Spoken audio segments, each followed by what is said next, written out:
Hello student, कैसे हैं आप सब। होप कि ठीक होंगे और आप लोगों का जो प्रिपरेशन चल रहा होगा वो बहुत ही अच्छे से चल रहा होगा। ठीक है ना। तो आप लोग देख रहे होंगे कि आज का जो यूनिट है, यूनिट नंबर 4। ठीक है, बाकी आपके 3 यूनिट्स ऑलरेडी कंप्लीट करा दिए गए हैं। ठीक है ना। तो जो भी स्टूडेंट्स क्लासेस को अगर नहीं देखे हैं ना, तभी भी बीपीएससी ऑडिटर वाले आपके पास टाइम है 2 डेज। ठीक है, यानी कि आज और कल। आप लोगों का एग्जाम है 5 जुलाई को, यानी कि 2 दिन टाइम है। तो बाकी के सारे क्लासेस आप लोग जाके देख लो। मोस्ट एक्सपेक्टेड जो क्वेश्चन है आपको करवाया गया है। ठीक है, यूनिट 1, 2, 3। आज 4 है। बाकी कल जो आप लोगों का रहेगा फुल लेंथ टेस्ट रहेगा। ठीक है ना, 4 जुलाई है कल आपका। ठीक है, फुल लेंथ टेस्ट यानी कि 100 क्वेश्चंस का एमसीक्यूज रहेगा, वो भी एक्सपेक्टेड एमसीक्यूज रहेगा। ठीक है। और जो जेएसएससी सीजीएल टेक्निकल ऑडिटर वाले जो स्टूडेंट्स हैं, उन लोग क्या करो कि जो भी क्लासेस अभी तक मैं करवाई हूँ ना, उसको जाके प्रॉपर वे में स्टडी कर लो। ठीक है। आप लोगों का जो क्लासेस होगा जेएसएससी सीजीएल, ठीक है ना, आप लोगों का भी स्टार्ट होने वाला है क्लास। ठीक है। तो कब से स्टार्ट होगा तो क्राइटेरिया मैं आप लोगों को बता दी हूँ, पीछे भी क्लासेस में बता दी हूँ। और ऑडिटर वाले जो भी स्टूडेंट्स हैं बीपीएससी, आप लोगों को भी मैं बता देती हूँ। ठीक है, कि आप लोगों का भी ना 73वीं बीपीएससी का आपका आने वाला है कोर्सेज। ठीक है, ये आपका क्या तो फाउंडेशन कोर्स आने वाला है। और जेएसएससी झारखंड वाले आपका 15th जेपीएससी का कोर्सेज लॉन्च होने वाला है। और आपका ऑडिटर का क्लासेस में आपको कैसे करवाने वाली हो तो ये बता देती हूँ थोड़ा सा। ठीक है ना, इसमें क्या है आपका कि जेएसएससी सीजीएल वाले, ठीक है, क्या हो जाएगा आप लोगों का। तो पहला जो स्टेप है हमारा कि अगर आप लोग, ठीक है, अगर क्योंकि कुछ स्टूडेंट बोले हैं मुझे कि मैम क्या क्लासेस फ्री ऑफ कॉस्ट है का, तो मैं बता दूं कि फ्री ऑफ कॉस्ट तभी होगा ये क्लासेस जब सारे स्टूडेंट्स, यानी कि अभी जो ऑडिटर का जो क्लासेस जो भी स्टूडेंट्स लेने आ रहे होंगे, ठीक है, तो प्लीज आप लोग क्या करना कि 15 लोगों को क्या कीजिएगा तो चैनल को शेयर कर दीजिएगा, यानी कि क्लासेस को शेयर कीजिएगा। ठीक है, शेयर करने का मेन मोटिव ये नहीं है कि जो भी पढ़ने वाले स्टूडेंट्स हैं उन लोग को ही करना है। ठीक है, आप अपने फ्रेंड्स को भी कर सकते हैं। ठीक है, तो फ्रेंड्स को भी कर सकते हैं। 15 लोगों को आप सब्सक्राइब कीजिए। देन क्या किया जाएगा कि जो जेएसएससी टेक्निकल स्टूडेंट्स हैं ना, उन लोगों को क्या करवाया जाएगा तो फ्री ऑफ कॉस्ट यहाँ पे प्रिपरेशन करवाया जाएगा। ठीक है, अदरवाइज नहीं करवाया जाएगा। जो नॉर्मल एमसीक्यू चलता है वो मैं करवा दूंगी। ठीक है, बट एक प्रॉपर जो होता है ना कि अकॉर्डिंग टू सिलेबस, वो नहीं हो पाएगा। ठीक है, देखो फ्री ऑफ कॉस्ट होता है तो मुझे भी तो कुछ एक्सपेक्टेशन होती है आप लोगों से। तो एक्सपेक्टेशन यही है कि 40 स्टूडेंट्स, मैक्सिमम 40 स्टूडेंट्स और मिनिमम 30 स्टूडेंट्स आप लोग क्या करो, ठीक है, कि क्लासेस को शेयर करो। ठीक है ना। और ये जो हमारा टेलीग्राम जो लिंक है, Waps Academy variety of exam pattern strategy, हमारा चैनल का नाम है। ठीक है ना, इसमें क्या कीजिएगा आप लोग ज्वाइन कीजिएगा। जो भी स्टूडेंट 15 लोगों को शेयर कर रहे हो आप लोग, ठीक है, चैनल को सब्सक्राइब जो भी स्टूडेंट्स कर रहे हैं, वो प्लीज क्या करना आप लोग ये टेलीग्राम लिंक से जुड़ जाइएगा। ठीक है ना, ऐसा नहीं कि ऑडिटर का एग्जाम हुआ उसके बाद नेक्स्ट आप कोई एग्जाम नहीं दोगे। ठीक है, तो एग्जाम दोगे आप, 73वीं बीपीएससी दोगे, 15th जीपीएससी दोगे, और भी अदर्स एग्जाम आप लोग दोगे। ठीक है, तो यहाँ पे इसको प्रॉपर वे में क्या होगा तो आपका प्रिपरेशन करवाया जाएगा। तो इसमें क्या होगा कि अगर जुड़ते हैं यहाँ पे सब्सक्राइब करके तो आपको एक्स्ट्रा बेनिफिट आपको कोर्सेज में प्रोवाइड करवाया जाएगा। ठीक है ना। और एक चीज मैं और बता देती हूँ कि जो भी जितने भी स्टूडेंट्स क्लासेस देखते हैं ना, तो इसमें से 47% ऐसे स्टूडेंट्स हैं, ठीक है ना, मैं कल एनालिसिस की थी कि 47% ऐसे जो स्टूडेंट्स हैं जो डेली बेस पे क्लास ले रहे हैं। ठीक है, वो भी कौन है ये 47% लोग, तो नन सब्सक्राइबर है, जो सब्सक्राइब नहीं किए हैं और डेली आते हैं क्लासेस को लेते हैं। ठीक है, तो प्लीज आप लोग से हम्बली रिक्वेस्ट है 47%, ठीक है, आप लोगों से गर्ल्स एंड बॉयज प्लीज यार सब्सक्राइब करके क्लासेस देखा करो आप लोग। ठीक है, और कमेंट भी किया करो कि क्लासेस कैसे लग रही है। ठीक है, बाकी के जो स्टूडेंट्स हैं वो तो सब्सक्राइबर हमारे हैं यार। इनमें से आपको बता दो कि 60% गर्ल्स है। ठीक है, तो मैं गर्ल्स आप लोगों से एक हमने रिक्वेस्ट है आप लोगों का। ठीक है, तो मैं आप लोगों से ये कहना चाहती हूँ कि अगर आप लोग यूपीएससी में इंटरेस्टेड हो ना, यूपीएससी में अगर आप अभी ग्रेजुएशन कंप्लीट जस्ट किए हो, तो अगर यूपीएससी में इंटरेस्टेड हो या फिर बीपीएससी या फिर जेपीएससी में अगर आप इंटरेस्टेड हो, तो आप लोग ना टेलीग्राम लिंक से प्लीज जुड़ जाना आप लोग। ठीक है, मैं खुद एक टीचिंग करवा रही हूँ। ठीक है, एक फीमेल होने के नाते मैं बता रही हूँ कि मैं आप लोगों को ना कुछ एक्स्ट्रा कुछ आप लोगों के लिए करना चाहती हूँ। ठीक है, क्योंकि मुझे ऐसा लगता है कि आप लोगों के लिए करना चाहिए कुछ डिफरेंट, ठीक है? बॉयज़ लोग आप लोगों के लिए भी रहेंगे, कोर्सेज़ रहेंगे, बहुत सारे कोर्सेज़ रहेंगे, बट क्योंकि मैं देख रही हूँ ना कि यहाँ पे जो लड़कियाँ हैं ना वो 60% इन्वॉल्व हो रही, मतलब वो लोग ज़्यादा इंटरेस्ट ले रही हैं, किसमें? तो स्टडी में। बाकी 40% स्टूडेंट्स बॉयज़ आते हैं, तो प्लीज़ आप लोग भी थोड़ा पार्टिसिपेशंस दर्शाइए, ठीक है? क्या होगा कि एक एग्ज़ाम का प्रिपरेशन करने से ना नहीं होता है सिलेक्शन, ठीक है? तो आपको क्या होगा कि डिफरेंट डिफरेंट एग्जाम्स का प्रिपरेशन करना ही पड़ेगा। तो प्लीज़ आप लोग करो, प्रिपरेशन अच्छे वे में कीजिए और क्लासेस को शेयर कीजिए, लाइक कीजिए, सब्सक्राइब करके ही क्लासेस को दिखा करो, ठीक है? आप लोग जाओ, डिस्क्रिप्शन बॉक्स जो हमारा दिया हुआ रहता है वहाँ पे टेलीग्राम लिंक और इंस्टाग्राम का लिंक दिया हुआ रहता है, ठीक है? देखो अभी जो क्या है ना कि टेलीग्राम और इंस्टाग्राम में फालतू की चीज़ें मैं अपलोडेड नहीं करती हूँ, अभी टाइम है थोड़ा, ठीक है?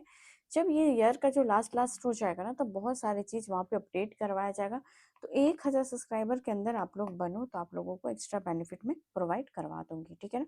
चलो, आई होप क्वेश्चन पढ़ लिए होंगे। तो क्वेश्चन क्या है, पढ़िए। The relationship between average cost and marginal cost, ठीक है? बिजनेस इकोनॉमिक्स का क्वेश्चन है ना, तो क्वेश्चन ऐसे ही रहेंगे, ठीक है? बताइए क्या हो जाएगा। तो the relationship between average cost and marginal cost is which one correct answer? क्या आपका ऑप्शन ए होगा, बी होगा, सी होगा, डी होगा? तो मार्जिनल कॉस्ट क्या कहता है कि जब आपका एमसी जो एसी को उसके न्यूनतम बिंदु पर काटती है, ठीक है? एमसी को क्या किया जाता है, जब आपका एमसी जो होता है ना, इसको एक न्यूनतम जो बिंदु होता है वहां पे कौन काटता है? तो आपका एसी काटता है, ठीक है? यानी कि आपका एमसी और एसी पता है। चलो, तो इसमें क्या हो जाएगा, correct answer option number A हो जाएगा, यानी कि व्हेन एमसी, ठीक है, लेस देन आपका एसी, यानी कि एसी आपका ग्रेटर देन हो जाएगा, एसी आपका फॉल्स हो जाएगा। व्हेन एमसी आपका greater than less than AC, जैसे कि आप कह सकते हैं कि जब एमसी एसी होती है तो आपका एसी घटती है, ठीक है? जब एमसी छोटा होता है और एसी बड़ा होता है तो एसी क्या होता है, आपका घटता है, ठीक है? और जब एमसी बड़ा होता है तो एसी क्या होती है, तो आपका बढ़ती है। इसीलिए कहा जाता है कि जो एमसी एंड एसी उसके न्यूनतम बिंदु पर काटती है, ठीक है? चलो, नेक्स्ट क्वेश्चन क्या है हमारा, the long run average cost, ठीक है, curve is also known as, बताइए। दीर्घकालीन औसत लागत वक्र को और किस नाम से जाना जाता है, बताइए। लॉन्ग रन, LAC, किसको कहते हैं? डिमांड, प्लानिंग, रेवेन्यू कर्व या फिर सप्लाई कर्व? तो क्या ये आपका प्लानिंग होगा, डिमांड होगा, रेवेन्यू होगा, सप्लाई होगा, ठीक है? तो इसका जो करेक्ट आंसर हो जाएगा ये दूसरा आ गया, ठीक है? तो इसका जो करेक्ट आंसर हो जाएगा, जो लॉन्ग रन जो होता है ना, ये आपका क्या होता है, तो एक प्लानिंग कर्व होता है, ठीक है? प्लानिंग के द्वारा लॉन्ग रन किया जाता है। ये दूसरा पता नहीं किसका आ गया, ठीक है? एक्चुअली उसका क्वेश्चन हट गया है, ओके? चलो, नेक्स्ट क्वेश्चन क्या है हमारा, in the second step of production marginal cost is, ठीक है, उत्पाद के दूसरे चरण सीमांत यानी एमपी को कैसा होता है? ये आपका नेगेटिव होगा या फिर आपको जीरो थ्राउट होगा या फिर पॉजिटिव बट डिमिनिशिंग होगा, इंक्रीजिंग आपका कंटिन्यूअसली होगा? विच वन करेक्ट आंसर, बताइएगा। इसका करेक्ट आंसर क्या हो जाएगा? तो इसका जो करेक्ट आंसर आपका निकल के आ जाएगा ऑप्शन नंबर सी हो जाएगा, ठीक है? यानी कि मार्जिनल प्रोडक्ट का बात करता है तो कौन, आपका डिमिनिशिंग करता है, धनात्मक, लेकिन क्या होता है, घटता है ये, ओके? तो ऑप्शन नंबर इसका सी इज द राइट आंसर। चलो, नेक्स्ट क्वेश्चन क्या है हमारा, विच इकोनॉमिस्ट डेवलपमेंट द, आपका क्या है, तो कॉब डॉगलस प्रोडक्शंस फंक्शन, बताइए। जो कॉब आपका डॉगलस जो उत्पादन फसल है वो फलन है, ठीक है, किसने विकसित किया था, ठीक है? बताइए। हिक्स एंड एलन है आपके पास, चार्ल्स कॉब एंड आपका पोल आपका डगलस है, मार्सन या फिर आपका सेमू एलन्स? तो करेक्ट आंसर आपका ऑप्शन से ही पता चल रहा है, क्वेश्चन ऑप्शन दोनों सेम था। तो इसको जो डेवलप किया गया था ना इनके द्वारा 1928 में किया गया था, किसके द्वारा? तो कॉब डगलन उत्पाद फलन को प्रस्तुत किया गया था, चार्ल्स कॉब एंड फॉल आपका किसके द्वारा? तो डगलस के द्वारा, ठीक है? चलिए नेक्स्ट क्वेश्चन करें, क्या है हमारा, ठीक है। और क्लास अगर अच्छा लगे तो प्लीज लाइक शेयर सब्सक्राइब कीजिएगा, ठीक है ना। मैं 7 डेज का टाइम दी हूँ आप लोगों को, सारे स्टूडेंट 15 लोगों को शेयर करो, 40 स्टूडेंट टोटल। गर्ल्स प्लीज आप लोग भी ख्याल रखना इस चीज को, ठीक है। चलो द प्रोडक्शन, ठीक है। इक्विलिब्रियम अंडर द आपका आइसोकैंट इशोकोस्ट अप्रोच इज अचीव्ड व्हेन, ठीक है। बताइए क्या हो जाएगा इसका करेक्ट आंसर। इसका आंसर क्या होगा, जो आपका समोत्पाद समलागत दृष्टिकोण के अनुसार उत्पादक संतुलन कब प्राप्त होता है। ऑप्शन ए है हमारे पास, बी है, सी है, डी है। Which one correct answer. तो इसका करेक्ट आंसर क्या हो जाना चाहिए, तो I think option number B, यानी कि आपका किसके बारे में पूछ रहा है, इक्वेरियम के अंडर पूछ रहा है, तो option number B is the right answer, ठीक है। उत्पादन संतुलन तब प्राप्त करता है जब आपका जो मनोत्पाद वक्र समलागत रेखा को स्पर्श करता, अर्थात MRTS इक्वल टू PL/PKR, ठीक है। ये होगा आपका। नेक्स्ट क्वेश्चन क्या है हमारा, बिजनेस इकोनॉमिक्स के जो क्वेश्चंस आएंगे ना, ये थोड़े टफेस्ट रहेंगे, ठीक है ना। ये आपके मार्केटिंग या फिर आप जो भी क्लासेस में ली हूँ बिजनेस लॉ जैसे नहीं रहेंगे। बिजनेस लॉ में क्या रहता है कि आर्टिकल्स वगैरह पढ़ना रहता है, ठीक है। फिर बहुत जो एस वगैरह वो सारी चीजें देखने को रहता है अकाउंटिंग में। तो इससे थोड़ा सा है ना कि बिजनेस इकोनॉमिक थोड़ा क्वेश्चन टफ आते ही हैं, ठीक है। चलो नेक्स्ट क्वेश्चन हमारा ये है, आप लोग पढ़ो क्या कह रहा है। कैरेक्टरिस्टिक्स ऑफ आपका आइसोक्वेंट इशोक्वेंट, ठीक है। क्षमा, जो समोत्पाद वक्र की विशेषता क्या है। क्या ये आपका अपवर्ड होता है, कॉन्वेक्स होता है, वर्टिकल होता है, या फिर आपका हॉरिजेंटल होता है। तो वो काटता है ना, अभी जस्ट हम लोग बता के आए हैं, ठीक है। तो क्या ये अपवर्ड होगा या फिर आपका कन्वेक्स होगा, वर्टिकल या फिर हॉरिजेंटल, ठीक है। तो ये आपका क्या होता है, तो मूल बिंदु के प्रति उत्तल होता है, ठीक है, यानी कि ये कन्वेक्स टू द आपका ओरिजिन, ठीक है। नेक्स्ट क्वेश्चन पढ़े। नेक्स्ट क्वेश्चन है कि which market structure has the highest degree of price control, ठीक है। Highest degree of price control, ये क्वेश्चन ना आपका इस बार का यूजीसी नेट ने पूछा था। अगर आप लोग पीजी किए हुए हैं और अगर नेट का पेपर दिए हैं तो आप लोग प्लीज कमेंट करके बताना, क्या ये ही क्वेश्चन सेम टू सेम थोड़ा सा घुमा के नहीं पूछा था क्या, कि हाईएस्ट डिग्री ऑफ कंट्रोल्स का क्या हो जाएगा। क्या ये परफेक्ट कंपटीशन होता है, मोनोपोलिस्टिक कंपटीशन होता है, ओलिगोपोली या फिर मोनोपोली। यहाँ से जो ये जो चार आपको दिख रहे हैं ना ऑप्शंस में, ये सारे के क्वेश्चंस ना आपके बनते हैं, ठीक है।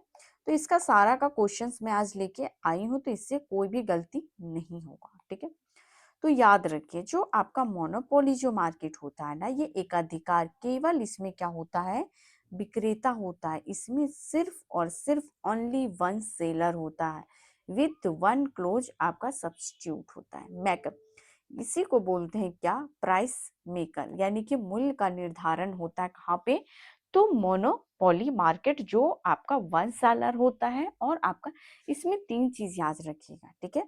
पहला चीज आपको क्या रखना है इसमें, तो इसमें सिंगल सेलर, ठीक है, क्या हो जाएगा आपका वन, यानी कि ओनली वन सेलर हो जाएगा। दूसरा हो जाएगा ये प्राइस मेकर होता है, ना कि टेकर होता है, ठीक है।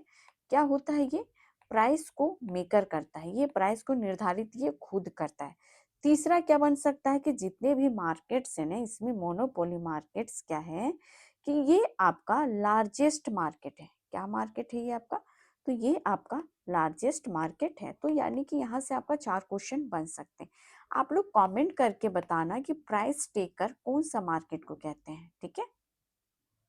चलो नेक्स्ट क्वेश्चन हमारा ये है, kinked demand curve model was developed by, ठीक है। जो किंकेड जो डिमांड कर्व मॉडल किसने प्रतिपादित किया था, बताइए इसका करेक्ट आंसर क्या हो जाएगा। तो क्या इसमें option A, B, C, D? तो क्या आपको पता है कि जो किंग जो डिमांड कर्व मॉडल था, ये आपके किसने, तो इन्होंने तो दिया नहीं था, ठीक है। जॉन्स रॉबिन्स का क्वेश्चन इन्होंने दिया, बस कुछ अलग दिया, वो नीचे क्वेश्चन आपको देखने को मिलेगा, ठीक है। तो इसका जो करेक्ट आंसर हो जाएगा ऑप्शन नंबर सी हो जाएगा, ठीक है। इन्होंने कब दिया, तो 1939 में ये दिया था। क्या, तो जो अल्प जो अधिकार बाजार में मूल्य की कठोरता यानी कि प्राइस का जो रिजिडिटी की व्याख्या के लिए किंगडम डिमांड का वक्र क्या है, तो मॉडल को दिया गया था, ठीक है। चलिए नेक्स्ट क्वेश्चन क्या है हमारा। हाँ, मॉडल किस बाजार से संबंधित है ये भी बताइएगा। अगर क्वेश्चन पूछ दे कि आपका, देखो ऑडिटर का एग्जाम है ना आपका, तो इतने डीप क्वेश्चंस आएंगे, ठीक है। ये नहीं, यूजीसी नहीं है कि एक यूनिट से बस 10 क्वेश्चन यहाँ पे हमें बनाना है, ऐसा कुछ नहीं है। आपका 4 यूनिट दिया है और 100 क्वेश्चंस हैं, तो बहुत सारी चीजें आपको पूछा जाएगा। जो आपका किंग डिमांड कर्व मॉडल किस बाजार से संबंधित है, monopoly, perfect, oligopoly, monopolistics? Which one correct answer? तो ये जो डिमांड जो है आपका किंग डिमांड कर्व मॉडल, ये आपका ओलिगोपॉली से है, ठीक है, अल्पाधिकार से है, ठीक है। ये आपका क्या करता है, तो प्राइस रिजिडिटी होता है, याद रखिएगा। जो ओलिगोपॉली होता है ना, ये आपका क्या बताता है, तो प्राइस को यानी कि मूल्य की कठोरता को बताता है, ठीक है। ये चीज याद रखिएगा, ये भी आपका क्वेश्चन में पूछेगा कि कौन सा बाजार है जो मूल्य की कठोरता यानी कि प्राइस रिजिडिटी को बताता है, तो आपको पता होना चाहिए ओलिगोपोली, ठीक है। चलिए नेक्स्ट क्वेश्चन क्या है हमारा। Which of the following is a not a feature of perfect competition market? Perfect competition market का फीचर इनमें से कौन सा नहीं है, ठीक है।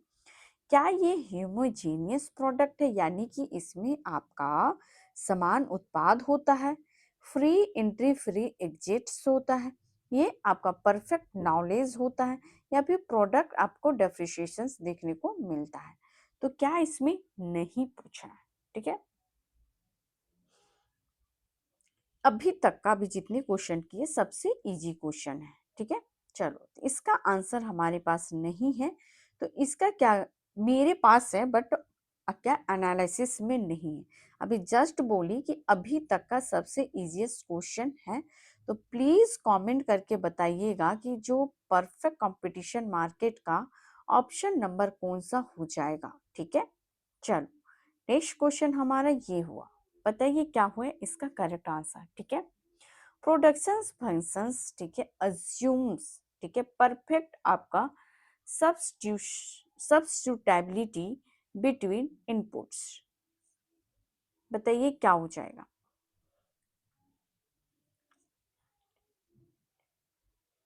क्या होगा, ऑप्शन ए है, बी है, सी है, डी है, ठीक है। क्या ये आपका, अभी जस्ट हम लोग पढ़ के आए, कहीं पे आपका परफेक्ट आपका सब्स्टिट्यूटेबिलिटी आपका ऑप्शन ए का जो थ्योरी आया था उसमें दिखा क्या आपको?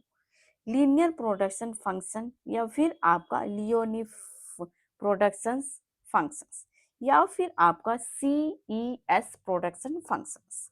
विच वन करेक्ट आंसर? बताइए। तो ऑप्शन नंबर बी हो जाएगा, ठीक है। जो लीनियर जो प्रोडक्शन जो फंक्शन है ना, ये रेखांकित उत्पादन फलन एक उत्पादन साधन दूसरे का पूर्ण प्रतिस्थापित कर सकता है, ठीक है।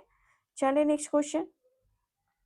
इलेक्ट्रिसिटी डिमांड के बारे में बात करें, प्राइस इलेक्ट्रिसिटी, ठीक है, इज इक्वल टू जीरो। अगर आपका प्राइस इलेक्ट्रिसिटी जो डिमांड है वो इक्वल टू जीरो, तो डिमांड इज, तो डिमांड तो मांग कैसी होगी, क्या परफेक्ट होगी, यूनिटरी होगी, इलास्टिक होगी, या फिर आपका परफेक्ट इलास्टिक होगी? Which one correct answer? अगर आपका price elasticity demand equal to zero होता है, तो आपका क्या हो जाएगा, ये परफेक्ट इन इलास्टिक होगा, ठीक है, यानी कि बिलोचदार होता है।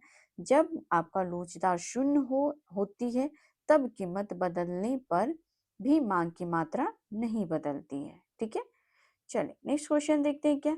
Which one is a not a determinant of elasticity of demand. निम्न में से कौन सा मांग की लोचक का निर्धारक नहीं है। ऑप्शन ए है हमारे पास B C D. Ability of आपका सब्स्टिट्यूट्स हो जाएगा, nature of commodity, time period, national income. Not पूछा है तो क्या हो जाएगा, अभी तक का तो अभी तक का नहीं कह सकते, but very easy question. National income का दूर दूर से यहाँ पे क्या कनेक्शन है, ठीक है। चलिए नेक्स्ट क्वेश्चन देखिए। और मैं अगेन आप लोगों को बता दूं कि 15 लोगों को क्या करो, आप लोग चैनल को शेयर कर दो, ठीक है, जो भी स्टूडेंट्स आते हैं, ठीक है ना। प्लीज आप लोगों से, गर्ल्स एंड बॉयज, आप लोगों से बता रही हूँ, ठीक है। और उम्मीद भी करती हूँ मैं कि प्लीज ये काम कर लेना, ठीक है। 15 लोगों को करना, तभी क्या होगा कि 7 जुलाई या फिर 8 जुलाई से आपका प्रॉपर वे में अकॉर्डिंग टू सिलेबस क्या करवाया जाएगा, तो प्रिपरेशन आपका करवाया जाएगा ऑडिटर का फ्री ऑफ कॉस्ट, ठीक है ना। तो आप लोग इतना तो इनपुट दे सकते हैं हमारे, ठीक है। आप लोग इनपुट दो और मैं भी आप लोगों को पढ़ाऊंगी। अगर मैं इनपुट देती है तो आप भी आउटपुट दो, अगर आप इनपुट दीजिएगा तो मैं भी आप लोगों का कोर्सेज कंप्लीट करवा दूंगी अकॉर्डिंग टू सिलेबस ऑडिटर का, ठीक है। और आप लोग जो बिहार वाले जो स्टूडेंट अगर देख रहे होंगे तो 17th जो बीपीएससी का जो 73 थर्ड जो बीपीएससी का जो एग्जाम आएगा ना, अगर आप लोग को जुड़ना है तो जुड़ जाइए, ठीक है। कहाँ पे, तो वैब्स अकेडमी, ठीक है। टेलीग्राम लिंक आपको डिस्क्रिप्शन बॉक्स और इंस्टाग्राम में दिया हुआ रहता है, वहाँ पे आप लोग जुड़ जाइएगा, ठीक है ना। और प्लीज़ आप लोग भी शेयर लाइक सब्सक्राइब कर लीजिएगा चैनल को, क्योंकि 47% ऐसे स्टूडेंट हैं जो विदाउट सब्सक्राइब किए हुए क्लासेस को डेली वे में देख रहे हैं, ठीक है। चलो ये क्वेश्चंस क्या हो जाएगा, जो भी स्टूडेंट ऐसे हैं 47% वाले, प्लीज आप लोग यार सब्सक्राइब करके क्लासेस को देखा करो, ठीक है। चलो, in perfect competitions in firm earn normal profit in long term because. Normal profit का बात कर रहा है, जब भी फर्म अर्न करता है आपका normal profit in the long run के लिए, ठीक है, यानी कि पूर्ण प्रतियोगिता में दीर्घकालीन फर्म केवल सामान्य लाभ क्योंकि अर्जित करती है, क्या ये सरकारी मूल्य भेदभाव एक अधिकार, क्या हो जाएगा आपका, तो ये आपका क्या हो जाएगा, ऑप्शन नंबर बी हो जाएगा, ठीक है। जब फर्म मुक्त प्रवेश और निकासी के कारण दीर्घकालीन असामान्य लाभ प्राप्त होकर केवल सामान्य लाभ रह जाता है, ठीक है। तो फ्री एंट्री फ्री एग्जिट आपको कौन सा मार्केट में देखने को मिलता है, प्लीज कमेंट करना। तो ऑप्शन दे देती हूँ, ओलिगोपोली, मोनोपोली या फिर आपका परफेक्ट कंपटीशन मार्केट। बताना तीनों में कौन सा करेक्ट आंसर हो जाएगा। आपका प्रोपाउंडेड द, ठीक है, थ्योरी ऑफ आपका इम्परफेक्ट कंपटीशंस। बताइए क्या हो जाएगा इसका। इम्परफेक्ट कंपटीशन सिद्धांत किसने दिया था। एडवर्ड एच आपका चैम्बरलिन ने दिया था, या फिर आपका जॉन रॉबिन्स ने, या फिर आपका Alfred Marsons, J are Hicks. किसने दिया था आपका इम्परफेक्ट कंपटीशन मार्केट, ठीक है। एक होता परफेक्ट, एक होता इम्परफेक्ट। तो अभी जस्ट हम बताए थे कि जो जो आपके जॉन रॉबिन्स है ना, ये आपके इम्परफेक्ट कंपटीशन को कब लाए थे, तो 1933 में लाए थे। कब लाए थे, 1933 में। ओके, चल नेक्स्ट क्वेश्चन देखिए क्या है हमारा। नेक्स्ट क्वेश्चन कर रहा है कि प्राइस आपका discrimination is possible only under. जो प्राइस जो डिस्क्रिमिनेशन होता है, मूल्य का भेदभाव केवल किस बाजार में संभव होता है, ठीक है। आप देखोगे कि कोई भी प्रोडक्ट आप लेने जाते हो तो मूल्य का भेदभाव देखता है, कौन सा होता है वो। परफेक्ट आपका हो जाएगा कॉम्पिटिशन, ऑप्शन मोनोपोली बी, या फिर मोनोपोलिस्टिक आपका कंपिटिटर्स कंपिटिशंस। क्या होगा करेक्ट आंसर, तो बिल्कुल आपका मोनोपोली हो जाएगा, ठीक है। यानी एकाधिकार विक्रेता कुछ शर्तें के अंतर्गत एक ही वस्तु के लिए अलग अलग क्या करता है, तो उपभोक्ताओं से अलग अलग मूल्य वसूल करता है, ठीक है। आपको पता होना चाहिए कि जो मोनोपोली जो है ना, ये आपका क्या है, तो ये सिंगल सेलर है, ठीक है ना। सिंगल सेलर है, इसीलिए इसमें कह सकते हैं कि जो ये है ना आपका, इसका ये आपका ये क्या बोल, अभी जस्ट हम बताया ना, ये प्राइस मेकर है, ठीक है। ये प्राइस ये खुद बनाता है कि कौन सा कस्टमर्स को कितना प्राइस में मैं अपना प्रोडक्ट को बेचूं, ठीक है। तो ये प्राइस मेकर है, यही प्राइस डिसाइड करता है, ठीक है। तो ये हर हर कस्टमर को हर रेट में प्रोवाइड करवाता है।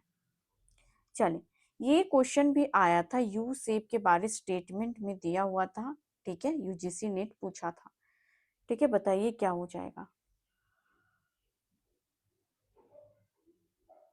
यू आकार क्या होता है? क्या ये आपका टोटल फिक्स्ड कॉस्ट होता है, टोटल वेरिएबल कॉस्ट होता है, एवरेज कॉस्ट होता है, टोटल रेवेन्यू होता है? इजी क्वेश्चन है। तो ये आपका यू आकार जो होता है आपका एवरेज होता है, ठीक है। यू यानी कि जब भी आपका मार्केट ऊपर से नीचे होता है, फिर आप उसको, जो मार्केट आपका ऊपर से नीचे से फिर ऊपर जाता है, ठीक है। तो ये क्या कर, जैसे कि देख सकते, एक औसत लागत पहले क्या होता है, मितव्ययता के कारण घटता है, ठीक है। यानी कि पहले ये क्या करता है तो घटता है, ठीक है। बाद में फिर ये क्या होता है, मितव्ययता के कारण बढ़ता है, इसीलिए इसे यू आकार का कहा जाता है, किसको, तो एवरेज कॉस्ट को, ठीक है। चलिए नेक्स्ट क्वेश्चन क्या है हमारा, who propounded the theory of monopolistic competitions, ठीक है, बताइए कौन है वो। एक चीज को तो आप लोग हटा सकते हो वहां से, ए बी सी, तो इसका आंसर हो जाएगा ऑप्शन नंबर बी, ठीक है। जो आपका एडवर्स एडवर्स एच आपका चैम्बरिन थे, इन्होंने ही क्या दिया है आपका, तो आपका मोनोपोलिस्टिक कंपटीशंस मार्केट जो 1933 में इन्होंने लाया था, ठीक है। चलिए ये क्वेश्चन देखिए, which law explain the inverse relationship between price and quantity demand, ठीक है। यानी कि कौन सा नियम कीमत और मांग की मात्रा के बीच विपरीत संबंध को बताता है?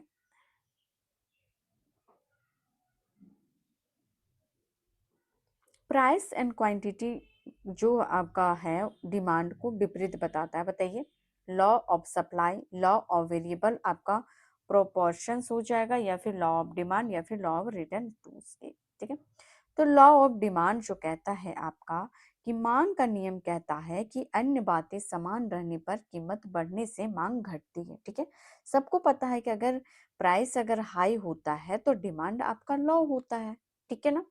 और कीमत घटने से क्या हो जाता है, तो मांग आपका बढ़ता है। तो जब भी आपका प्राइस लो होता है तो डिमांड अपने आप क्या होता है, तो हाई हो जाता है, ठीक है। चलिए नेक्स्ट क्वेश्चन क्या है हमारा, who is the known as the father of micro economics, ठीक है। इजी सा क्वेश्चन है, माइक्रो इकोनॉमिक्स के कौन हो जाएंगे, माइक्रो इकोनॉमिक्स किसने दिए थे, तो अल्फ्रेड मार्शल के द्वारा माइक्रो इकोनॉमिक्स के सिद्धांत को विकसित किया गया था और आधुनिक सूक्ष्म शास्त्र की नींव रखी गई थी, ठीक है। नेक्स्ट क्वेश्चन क्या है, which of the following is a micro economic variable, ठीक है। माइक्रो इकोनॉमिक वेरिएबल का चर इसमें से कौन सा है?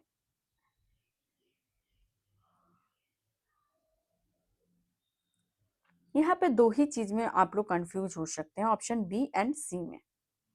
तो इसका करेक्ट आंसर हो जाएगा आपका प्राइस ऑफ अ कमोडिटी, ठीक है। जो मैक्रो इकोनॉमिक है ना, उसका जो वेरिएबल है यानी कि जो चर है, ये आपका कौन सा है, तो प्राइस ऑफ कमोडिटी, किसी वस्तु का मूल्य, ठीक है। चलिए नेक्स्ट क्वेश्चन देखिए क्या है हमारा, in economic when total product is maximum marginal product, ठीक है। जब आपका टीबी, ठीक है, अगर मैक्सिमम होता है तो मार्जिनल प्रोडक्ट इज, ठीक है। जब आपका टीबी अधिकतम होता है तब सीमांत यानी कि जो आपका मार्जिनल प्राइस कितना होगा, क्या ये पॉजिटिव होगा, नेगेटिव होगा, जीरो होगा, या फिर आपका इक्वल एवरेज प्रोडक्ट हो जाएगा? तो ऑप्शन नंबर सी होगा कि जब आपका total product maximum when marginal product because zero, ठीक है। जब आपका सीमांत उत्पाद, ठीक है, जो आपका एमपी इक्वल टू जीरो होता है, तब कुल उत्पाद भी अधिक होता है। तब क्या होता है आपका, जो आपका टोटल जो आपका ये प्रोडक्ट होता है, ये क्या हो जाता है, तो हाई होता है यानी कि अधिक होता है, ठीक है। चलिए नेक्स्ट क्वेश्चन क्या हो जाएगा, the law of equi marginal utility saw given by, okay. आपका इक्वी जो है आपका मार्जिनल यूटिलिटी किसने दिया है? क्या हो जाएगा इसका करेक्ट आंसर?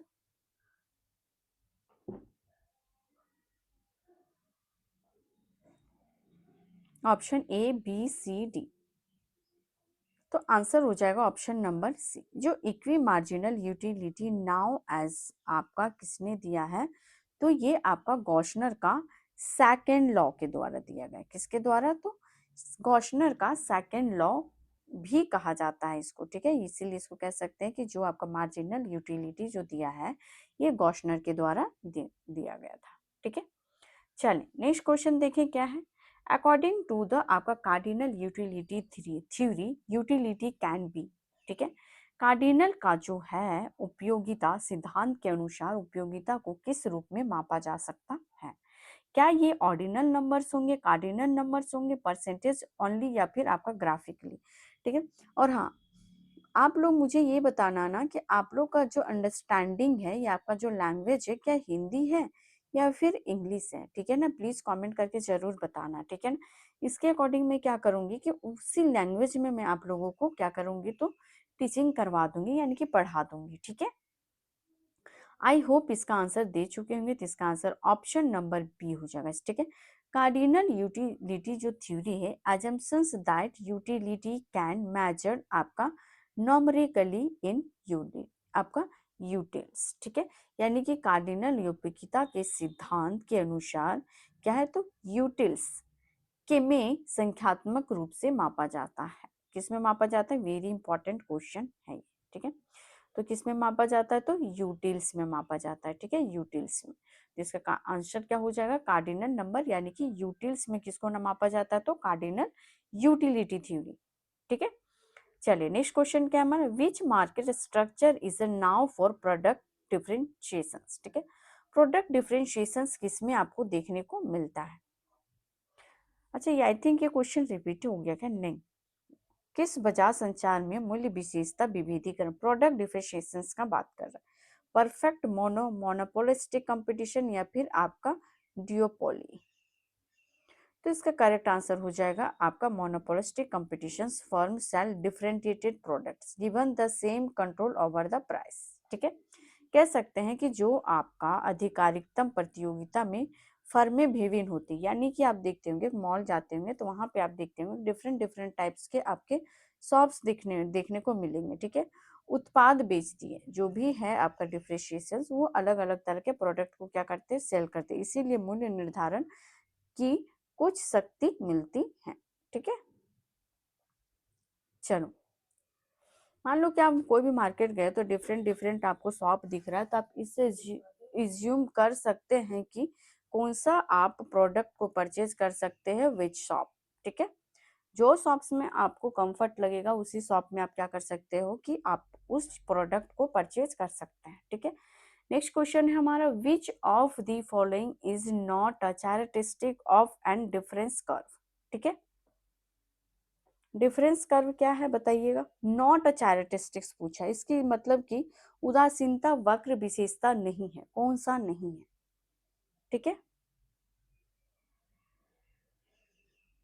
बताइए कौन सा हो जाएगा, इसका करेक्ट आंसर क्या होना चाहिए। निम्नलिखित में से कौन सी उदासीनता वक्र विशेषता नहीं है, ठीक है। इट्स स्लोप डाउनवर्ड, ठीक है। यह बाएं से दाएं की ओर आपका ढलान युक्त होता है। It is convert to the original, simple सा आंसर मिल गया मुझे, ठीक है। तो क्या हो जाएगा इसका करेक्ट आंसर बताइए, चार्टिस्टिक और इनडिफरेंस कर्व। इनडिफरेंस कर्व आपको पता होना चाहिए कि क्या होगा, ठीक है। तो ऑप्शन नंबर डी हो गया था वहां पे, ठीक है। यानी कि जो उदासीनता वर्ग हमेशा नीचे की ओर आपका ढलानु युक्त होती है, ठीक है। क्योंकि क्योंकि एक वस्तु अधिक पाने के लिए उपभोक्ता दूसरी वस्तु की कुछ मात्रा छोड़ने को तैयार रहता है, ठीक है। यानी कि सिंपल सा जानो कि जब कोई वस्तु अधिक पाने के लिए उपभोक्ता क्या करता है कि दूसरी वस्तु को भी छोड़ सकता है।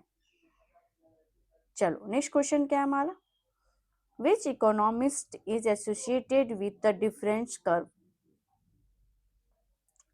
एनालिसिस, बताइए। डिफरेंस कर्व के बारे में पूछ रहा है, आप लोगों को मैं बता दूं जितने भी अभी क्वेश्चंस मैं आप लोगों को करवाई हूं ना, यहाँ से क्वेश्चंस आएंगे, ठीक है। देखिए बिजनेस जो इकोनॉमी है ना, आपको बहुत ही ब्रॉड लेवल पे आपको पढ़ना पड़ेगा उसमें, ठीक है ना। लेकिन जो एक्सपेक्टेड जो क्वेश्चंस जो पूछा जा सकता है ना वही मैं लाई हूँ, ठीक है। आप लोग ऑडिटर वाले स्टूडेंट्स, बीपीएससी वाले या फिर जेएसएससी वाले, मैं आप लोगों को इन्फॉर्म कर दूं, इस तरह का क्वेश्चन अगर आप लोग यूपीएससी ईपीएफओ का अगर एग्जाम देते होंगे तो आपको दिखने को मिलेगा इस तरह के क्वेश्चंस, ठीक है। यूजीसी नेट भी इस तरह के क्वेश्चंस को बनाता है, ठीक है। तो अभी ऑडिटर का ही है तो बनाएगा ही बनाएगा क्वेश्चन। तो इसका करेक्ट आंसर आपका क्या हो जाएगा, तो ऑप्शन नंबर बी हो जाएगा, ठीक है। यानी कि उदासीनता वक्र सिद्धांत जे आर हिक्स और जे आर क्या जी डी एलन ने विकसित किया। यह क्रमिक यौगिकता यानी कि ओरिजिनल यूटिलिटी पर आधारित होती है, ठीक है। चलिए नेक्स्ट क्वेश्चन देखिए क्या है हमारा। The demand curve under monopoly is, demand curve किस मोनोपोली के अंडर वक्र होता है, ठीक है। परफेक्ट होता है, वर्टिकल होता है, डाउनवर्ड होता है, हॉरिजॉन्टल होता है। तो अभी जस्ट बताए कि डिमांड कर्व मोनोपोली में कैसा होगा। मोनोपोली पता है ना, सिंगल सेलर है तो डाउनवर्ड होता है, ठीक है। जो मोनोपोली जो आपका जो होता है एक अधिकार फर्म पूरे बाजार की मांग को समान करती है, इसीलिए कह सकते हैं कि उसका मांग वक्र नीचे और आपका ढलान युक्त तो होती है। क्या आप लोगों को ये कर्व वगैरह पता भी है कि कर्व कैसे बनता है, ठीक है। अगर आपका पूछ रहा है कि एक अधिकार फर्म का बाजार का मांग क्या होता है, तो आपका बाजार का मांग समान होता है, ठीक है। तो समान होता है यानी कि ये आपका क्या होता है, तो आपका ये डिमांड होगा, ठीक है। ये आपका सप्लाई होगा, क्या, तो ये आपका हो जाएगा सप्लाई, ये हो जाएगा आपका डिमांड। तो ये कर्व सीधा होता है, ठीक है। ये सप्लाई कर रहा है, डिमांड आपका इक्वल हो जाएगा, ठीक है ना।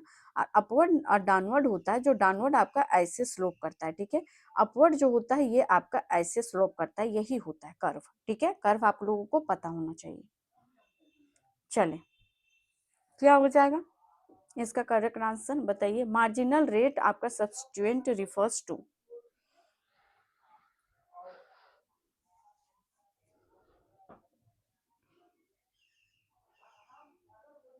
बताइए इसका करेक्ट आंसर क्या होना चाहिए। मूल्य और आय का अनुपात, समान संतुष्टि बनाए रखते हुए एक वस्तु से के बदले दूसरे वस्तु का त्याग करना, ठीक है। अभी जस्ट हम लोग एक चीज पढ़ के आए कि rate at which one good a आपका सब्स्टिट्यूट फॉर अनदर वेल आपका मेंटेनिंग द सेम सेटिस्फैक्शन, ठीक है। तो ऑप्शन नंबर इसका बी हो जाएगा। जस्ट अभी देख के आए थे इसको, ठीक है ना। चलिए नेक्स्ट क्वेश्चन देखिए इसको। Which one of the following is a feature of perfect competition, ठीक है। परफेक्ट कॉम्पिटिशन का आपका क्या है फीचर्स, ठीक है। वन सेलर कौन है प्लीज कमेंट करके बताइए। प्रोडक्ट डिफरेंशिएशन कहाँ पे देखने को मिलता है और प्राइस आपका डिमिनिशन कहाँ देखने को मिलता है, ठीक है। बाकी जो इसका आंसर हो जाएगा आपका ऑप्शन नंबर सी हो जाएगा। एक्चुअली मैं बता देती हूँ, ठीक है। इसमें क्या होता है कि जो आपका प्रीवियस ईयर का जो है आपका टिप्स एग्जाम के अकॉर्डिंग देती हूँ, जो आपका ऑडिटर 2021 में हुआ था और आप लोगों का बीपीएससी वाला का भी 2022 या 23 में ऐसे कुछ हुआ था, आई कंफर्म नहीं पता है मुझे, ठीक है ना। तो देखो परफेक्ट कंपटीशन होता है, ये प्राइस टेकर होता है जो मैं क्वेश्चन पूछी थी, ठीक है, जो आपको अब नहीं देना है, ठीक है। बट आप लोग कमेंट करके जरूर बता के जाइएगा कि कैसा लगा, ओके। ये आपका परफेक्ट जो कंपटीशन होता है ये प्राइस टेकर होता है, ठीक है। मोनोपोली को क्या होता है, तो प्राइस मेकर होता है, ठीक है। फिर आपका जो मोनोपोली होता है प्राइस मेकर होता है, अच्छा यहाँ दिया हुआ है, ठीक है। और फिर आपका मोनोपोलिस्टिक जो कंपटीशन होता है ये प्रोडक्ट को क्या करता है, तो डिफरेंशिएशन करता है, ठीक है।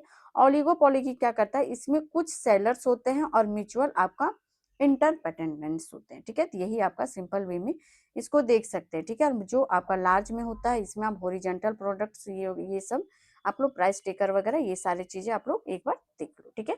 तो आज का क्लास कैसा लगा आप लोगों को प्लीज कमेंट करके आप लोग बताइएगा, ठीक है ना। कल फिर आपको फुल लेंथ टेस्ट लेके मिलते हैं, ठीक है ना। तो प्लीज जो भी स्टूडेंट आते हैं क्लास को लाइक शेयर सब्सक्राइब कर लीजिएगा और 15 लोगों को शेयर कीजिए, सब्सक्राइब करवाइए। मैं 7 डेज तक आप लोगों को देखती हूँ कि आप लोग क्या कर रहे हैं, ठीक है। चलो तो फिर आज के लिए इतना ही करते हैं, ओके बाय, थैंक यू।